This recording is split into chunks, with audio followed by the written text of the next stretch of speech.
Hi there, my name is Ivy Rhodes, and today I will be doing a presentation over the Japanese streetwear fashion of Lolita. Each and every day, the fashion industry moves and molds in different ways, and it ends up spitting out a lot of different styles and fashions that you could wear, that you could express yourself through. One big one that is up and coming here in the US is the Japanese streetwear fashion of Lolita. It tends to be very cute. It is a very fun and expressive way of putting yourself out there. There really is something for everybody, um, so that you can look and discover.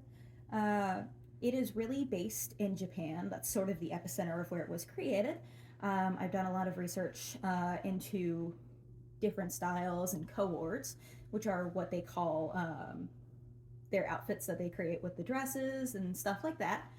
And I've done research into research studies and affordability and such as that.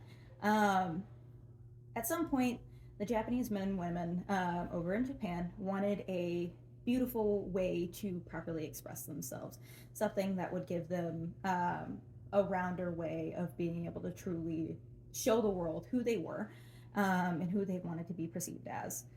This opened new doors, though these doors were seen before, as a lot of the beginning, especially the start of the Lolita style, was based off of a Victorian style of very elegant and very pretty and very long dresses, and had like nice petticoats and such as that. Um, it opened new doors. They were seen before, but never in this way. This is a new way that nobody has seen this before, and they altered it and moved it in such a beautiful and cute way. There are many styles in the Lolita umbrella that there is, but two big ones. There is the sweet Lolitas, which are typically, as their name suggests, very sweet, very pastel. They typically stick to those pastels, usually have some sort of candy on their dress or some sort of like cute animals or something along those lines. Very, very, very cute, very kawaii, as many people would think of that sort of outfit and that sort of vibe. The other style is of a gothic Lolita, which that tends to be darker and a little bit more edgy, and they typically stick to like monochrome dark colors. And it's very edgy. There's a lot of edginess going on in there. After World War II, this is kind of when it started, back in the 70s sort of era. Um, Japanese men and women really wanted that way to express themselves. So that's really where it started and kind of when it started. The two first brands, those being Angelic Pretty and Pink House, really paved the way of how we know Lolita today. They began the clothing, and they started out with the Victorian, very pretty, very elegant sort of vibe, and people really built off of that. There are a lot of new brands, and there are a lot of things that we see today.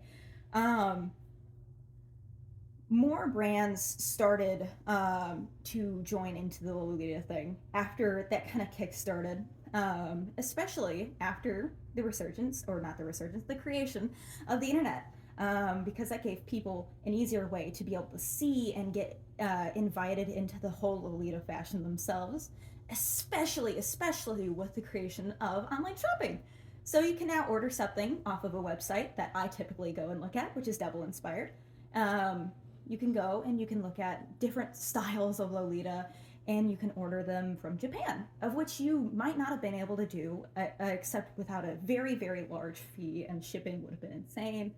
And there was a lot of things that have developed in the recent years that have really accredited to the fact that Lolita has been able to get as popular and as booming as it has been, and spread from Japan to every single corner of the earth.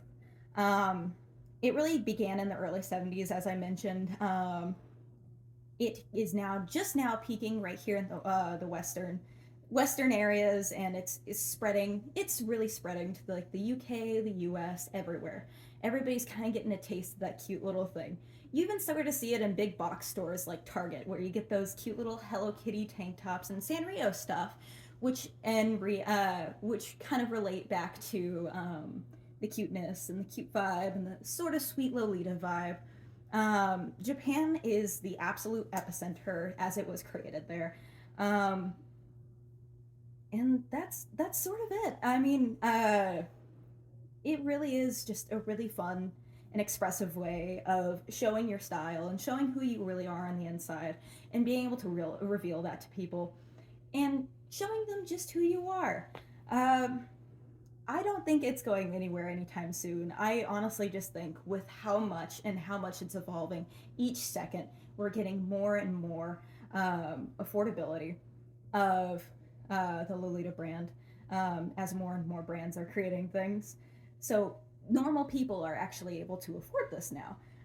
So I don't think it's really going anywhere anytime soon, which is awesome. Thank you. I hope you have a wonderful day. Bye bye.